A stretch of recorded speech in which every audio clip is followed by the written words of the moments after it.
Millennials and Gen Z will never be able to buy a house. Let's talk about it.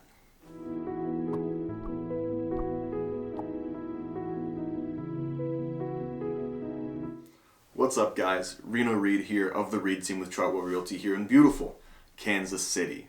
Now, it's a common sentiment across the country that buying a house just isn't in the cards for today's youth. Now, being fairly young myself, I can understand some of the negativity, some of the skepticism. Our formative years have been formed by horrible things: a large-scale terrorist attack, a once-in-a-lifetime recession, twice, rapid inflation with relatively stagnant wages. I can go on and on. But the reality is that some of this skepticism, some of this negativity and negative outlook has been founded by these events that seem to happen time and time again. Well, when it comes to buying a house, I'm really excited that I get to be the one to be optimistic. Well, let's start here. Why would anybody want to buy a house? Why? Here's why. Homeownership historically has been a driving factor for millions of people, but also has been core to the American dream itself. Not only that, it's a substantial part of the United States economy. It continues to be. Approximately 18% of the entire United States economy is tied to real estate. About 13% of it being consumption, going out buying appliances, furniture, things of that nature. But also 5% being construction, just building these properties. Not only is it beneficial to the entirety of America through the economy, but it's also very, very impactful to the individual.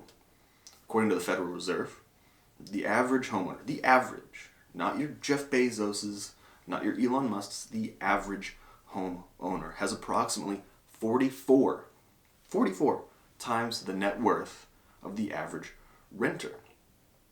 You typically pay a little bit less per month on your mortgage than your rent, especially because your rent continues to increase. The average renter, the average 30-year-old renter, mind you, spends about 45% of their income per month on rent. And that rent tends to go up year over year. When you buy a house, you get locked in at these relatively low interest rates. Your payment stays the same even if your value of your home shoots up, which a home tends to be an appreciating asset. So, with the exception of taxes and insurance, your home payment, your monthly payment on your mortgage stays the same. And your property value can rise and rise. And you're building yourself some equity so that if and when you decide to go ahead and sell your house, you have some money that you can actually get back. So if I, for example, bought my house for $100,000, just because that's a really easy number, and it appreciates to $200,000, right? If I sell it for $200,000, I still owe $100,000 of it. $100,000 is in my pocket, and $100,000 goes to pay off the remainder of the loan. That's something you don't get with rent, and that's a very, very, very big way, still to this day, to build your own net worth. Okay, so owning your own home is pretty great, but still, young people will never have that opportunity unless they inherit it or win the Powerball, right? Well, luckily for us in Kansas City, we have a lot more reasonable housing prices compared to a lot of other places that are really population dense. This isn't LA, this isn't New York. We're not spending tens of millions of dollars for a shack that you can go out and get at Home Depot.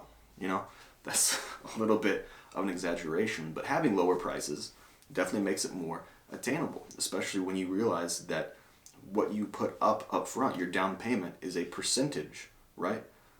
3% of $100,000 is $3,000. 3% of $1 million is $300,000, right? It's really easy to see how a lower price can be a lot easier to get into. Off that point, a lot of people have this misconception that you need 20% down all the time. So for every $100,000, you need $20,000 to put down. It's not quite the case, luckily. Now, of course, 20% down will help you avoid a PMI, a private mortgage insurance, which can help keep your monthly payment a little bit lower. But you can get a home with as low as 5%, 3.5%, or 3% down in certain cases based off your loan. If you're an active duty member of the military or a veteran, you can get it as low as 0% down. Now, obviously, that sounds a little bit more enticing and a little bit easier to actually succeed in your home buying journey than 20% down, right? Especially for the first time home buyer. So saving a little bit of money in the short term to put down upfront can save you money long term by helping you secure a lower monthly payment, help you build your net worth, right? I think most people in this entire world can look at that and say, building my own net worth is more beneficial for me than continuing to line the pockets of my landlord. Now don't get me wrong, this video is not meant to be an entire burial of the prospect of renting, even though when I get paid, it's because my clients buy or sell a house. I don't get paid when you rent. Give me your money! There are certainly times and places that it makes sense to rent. Right now I'm renting. I'm also in the process of closing on a home within this month as this gets recorded and goes out to the public. But if you're going to live someplace for 6 months, a year, it most likely doesn't make financial sense, at least, for you to buy a house. Alternatively, if you're planning on staying in the same spot for 10 years, it's probably going to be more beneficial for you to buy a house. It's all situational, right? There's also people that would rather do other things. There's an entire swath of the nation, a lot of people on the internet, on TikTok that you see on Instagram, that build out cargo vans to make a camper and just travel living out of their van. That's entirely your prerogative, but for most people, it makes more sense in certain situations to rent and makes more sense. As of filming this, approximately 90% of all of my clients throughout the years that I've been doing this have been either millennial or Gen Z. I know how to get results, especially on the buying front, in these competitive markets that give us a better chance. Now, I'm not going to go into these different strategies in this video. Might save that for another time, who knows. But my goal is to help every one of my clients make the decision that is right and put them in this position in a house that is the best fit for them and their families. Okay?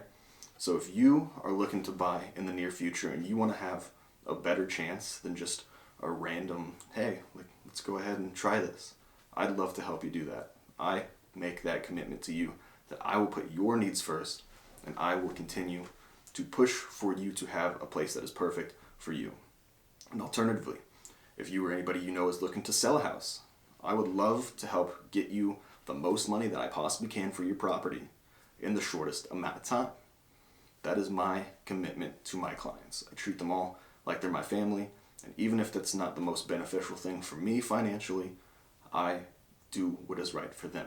And my advice will be to do what is right for you. Okay? While you're here, go ahead and leave a like, leave a comment, subscribe on my YouTube, follow me on Facebook, share this video to anybody you know who might be looking to buy or sell in the near future. There's going to be plenty of more videos with some great information for you throughout the coming weeks. Now, until next time, take it easy.